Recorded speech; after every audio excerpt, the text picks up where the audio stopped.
بأمانتي كريستنا على تعربي عباين قدستنيا بدم يسوع كريستوس تمسرتت قدستي بيت كريستيان أبي مذكرتا مقانا بفلاي أبسمون حمامات زل عربي بيت كريستيان تباحلا تتصوع راسوا بيت كريستيان يمطاچበት ቀን ዕለተ ዓርብ ነው ቤተ ክርስቲያን ዝመጸትሉ ኣብ ሎማዓንቲ መዓልቲ ዓርብ እዩ ጎይታና ኣብ መስቀል ተሰቂሉ ጎኑን ትውጋን ደምን ማይን ዝፈሰሰሉ እዩ እቲ ማይ ጥምቀት እዩ እቲ ደም ድማ ስጋው ደም እዩ እዞም ምስጢራት እዮም ንቤተ ክርስቲያን ዝገብርዋ እዚ መሰረት ምግባር ዕለተ ዓርቢ በመስቀል ዝተመስረተት ብምዃና ቤተ ክርስቲያን ተሰርሐትሉ ኣማን ዝተሰርሐሉ መዓልቲ ስለዝኾነ ብፉሊ ዓርቢ ትሕሰብ በልዩ ሁኔታ ይታሰባል ማለት ነው ኣብዛ ዕለት ኣምላኽ ንደቂ ሰባት እቲ ሓንቲ ነፍሱ ዝሃበላን ትተኾን ኣብ ርእሱ ኣክሊል ዕሾኽ በመስቀል ንፍጥረታት ኣክሊል ክብሪ ዘጎናጸፈላ ያ አምላካችን ክርስቶስ እሱ ዝቅ ብሎ ሰው ቀና እንዲል እሱ ተራቅቶ አምላኽና ኢየሱስ ክርስቶስ ንባዕሉ ትሕቲሉ ሰባት ቅንዕ ንክብሉ እሱ ዓሪቁ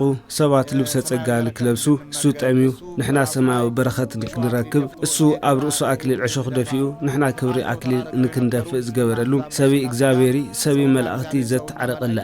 ዓርቢ እዚ በዋጋ ደም ኢየሱስ እዩ ዕለተ ዓርቢ ለደቂ ሰባት ዕለተ ድሕነት ስጋ ነፍሲ እያ በረከት ስጋ በረከት ነፍሲ ዝተረጋገጸላ ዕለት እያ ለ5500 ዘመን ተዓጽዩ ነበረ በሪ ህይወት ዝተኸፈተሉ አዳም ምስ ደቁ መንግስቱ ሃፍቱ ጽድቁ ዘውረሰና እግዚአብሔር ክብሪ ምስጋናይ ይግባው ኢሎም መንግስተ ሰማያት ዝወረስሉ መዓልት በረከቲ ፍቅር እያ መንግስተ ሰማያትን የወረሱበት የበረከት ቀን የፍቅር ቀን ነው ዕለተ ዓርቢ ኢየሱስ ክርስቶስ ኣብ መስቀል ዝገበሮ ተኣምር ዝንጸባረቀላ መዓልቲ እያ ኢየሱስ ክርስቶስ ዝረኸቦ መከራ ዝንገረላ ተኣምራቱ ዝዝከረላ ድጾም ስግደትን ሕማሙ ዝዝከረላ ዕለት እያ ጌታችን መድኃኒታችን ኢየሱስ ክርስቶስ ከተያዘባት ዕለት ጀምሮ ጎይታና ኢየሱስ ክርስቶስ ካብ አይሁድ ዝተሓዘላ ዕለት ጀሚሩ ክሳብ ነፍሱ ንዓና ቤዛ ገይሩ ዝሃበላ ሰዓታት ዘለው ሓቅታት ብዝተፈላለዩ ምስጢራትን ብንባባትን ብስርዓት ይትረኽ ኩሉ ብዝርድኦ መንገዲ እዩ ዝቐርብ ንኣብነት እቲ መስቀል ከም ዝተሰቀለ ጌርኻ ብምድላው ብጸጋምን ብየማንን ዝተሰቀሉ ወንበዴታት ክረአዩ ተገይሩ እዩ ዝስራሕ ኣብኡ ድማ ሰዓቱ ሓልዩ ግንዘቱን መቃብሩን ዘርእዩ ስርዓታት قدم مؤمنان بግልጽ ንክራይ ይግበር እነዛ አይነት ስርዓቶችም ለምእመናን ፊት በግልጽ ተደርገው ይዘጋጃሉ ይታያሉ ዕለተ ዓርብ